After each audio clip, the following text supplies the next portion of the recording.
Dan pemirsa, sepekan jelang Hari Raya Idul Fitri, Majelis Ulama Indonesia atau MUI telah mengeluarkan tata cara sholat Id di rumah saat pandemi. Untuk mengetahui lebih jelasnya, segera kita bergabung dengan pembina Yayasan Darut Tauhid, Kiai Haji Abdullah Gimnastiar atau Agim di Bandung, Jawa Barat. Assalamualaikum Agim. Waalaikumsalam warahmatullahi wabarakatuh. Apa kabar Sehat Alhamdulillah, semangat dan bersyukur setiap saat. Alhamdulillah, mudah-mudahan Allah terus melimpahkan kesehatan sehingga bisa melewati pandemi dengan sebaik-baiknya ya. Amin bagi kita semuanya insya Allah. Baik, Agim, masyarakat masih banyak yang belum paham terkait tata cara sholat Id di rumah. Ini bisa dijelaskan ya Agim, bagaimana sebetulnya tata cara pelaksanaan sholat Id di rumah seperti yang dianjurkan?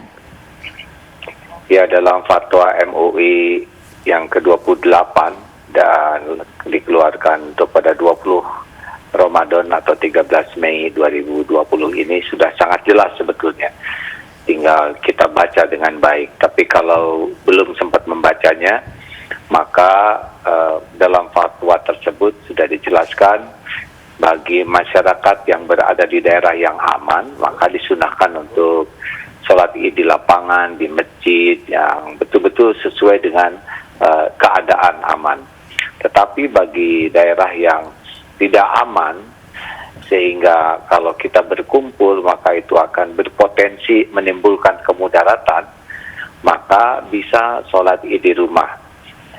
Kalau mau berjamaah minimal 4 yang saya baca di sana, dan memang ada rujukannya, 3 jadi makmum dan 1 jadi imamnya.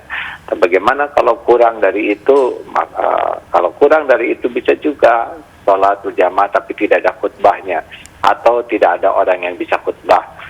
Memang disunahkannya sholat dulu 2 rakaat dengan takbir 7 kali dan 5 kali ya. Rakaat pertama sesudah takbiratul ihram tambah 7 kali, demikian pula rakaat kedua sama seperti sholat biasa dan ada yang khutbahnya.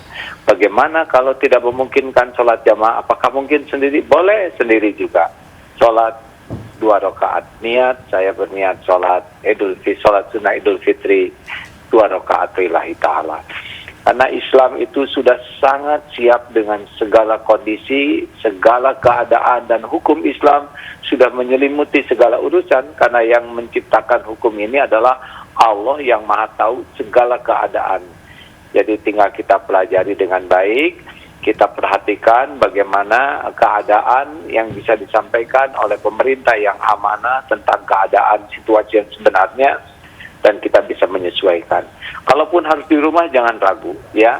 Kalau memang keadaan begitu, maka fatwa Majelis Ulama itu sudah menjadi jalan meringankan kita untuk tidak berjamaah yang beresiko. Baik, begitu. Baik Agim, kita tahu juga bahwa sepekan jelang Lebaran ini pemerintah terus intensif mengingatkan kepada masyarakat bahwa sebisa mungkin untuk tetap di rumah, bahwa sebisa mungkin tidak melakukan mudik. Apa imbauan Agim terhadap masyarakat?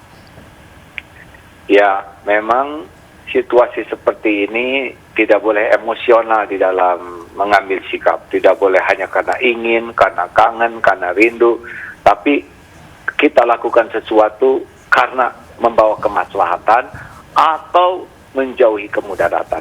Kalaupun maslahat dan menjauhi kemudaratan ada, maka yang paling utama dalam Islam dan harus diutamakan adalah yang menjauhi kemudaratan. Mudik itu ada kebaikannya, tapi berpotensi kita membawa kemudaratan karena ada orang OTG, dia kelihatan sehat tetapi dia membawa virus.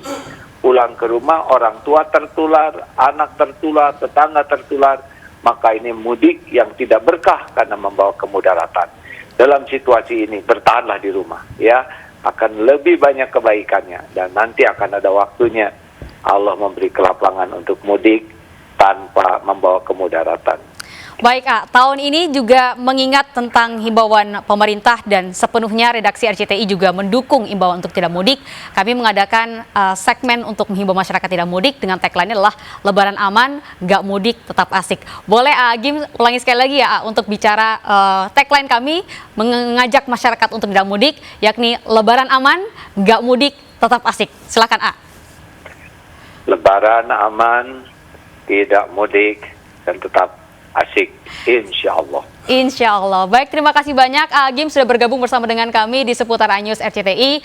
Mudah-mudahan selalu sehat dan bisa melalui pandemi ini dengan sebaik-baiknya dan tetap dalam keadaan sehat walafiat. Terima kasih sekali lagi. Alhamdulillah.